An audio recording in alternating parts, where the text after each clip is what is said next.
തലശ്ശേരി അതിരൂപതയിലെ മുതിർന്ന വൈദികൻ ഫാദർ ജോസഫ് വീട്ടിയാങ്കൽ അന്തരിച്ചു. 83 വയസ്സായിരുന്നു. ഹൃദയാഘാതത്തെ തുടർന്നായിരുന്നു വെള്ളിയാഴ്ച അന്ത്യം.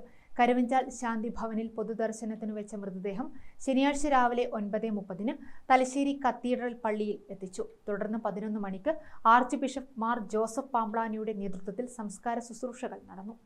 1968 മാർച്ച് 3 തലശ്ശേരി അതിരൂപത പ്രഥമ ബിഷപ്പ് മാർ സെബാസ്റ്റ്യൻ വള്ളോപ്പിള്ളിയിൽ നിന്നാണ് ഫാദർ ജോസഫ് വീട്ടിയാങ്കൽ തിരുപ്പട്ടം സ്വീകരിച്ചത്. മരുന്തോങ്കര, പശുക്കടവ് എന്നീ ഇടവകകളിൽ അസിസ്റ്റന്റ് വികാരിയായും, ബളാൽ, ആനിക്കാംപൊയിൽ, മണിക്കടവ്, കോഴിച്ചാൽ, കുടിയാൻമല, പെരുമ്പടവ്, മേരിഗിരി, കൊളക്കാട്, വരക്കാട്, ചായോത്ത് എന്നീ ഇടവകകളിൽ വികാരിയായും സേവനം ചെയ്തിട്ടുണ്ട്. 2020 ജൂൺ 28 മുതൽ കരുവഞ്ചാൽ പ്രീസ്റ്റ് ഹോമിൽ വിശ്രമ ജീവിതം നയിച്ചു വരികയായിരുന്നു. പാലാരൂപതയിലെ വിത്താനത്ത് വീട്ടിയാങ്കൽ പരേതരായ ജോസഫ് ത്രേസ്യാമ്മ ദമ്പതികളുടെ മകനാണ്. Achamma Mathew, sister Elseena Mary, Antony Palakuzhi, sister Jessy, sister Johnsy, sister Binsy, Celine Francis, പരേതനായ മാത്യു എന്നിവർ സഹോദരങ്ങളാണ്. ഗ്രാമിക ന്യൂസ്, തലശ്ശേരി.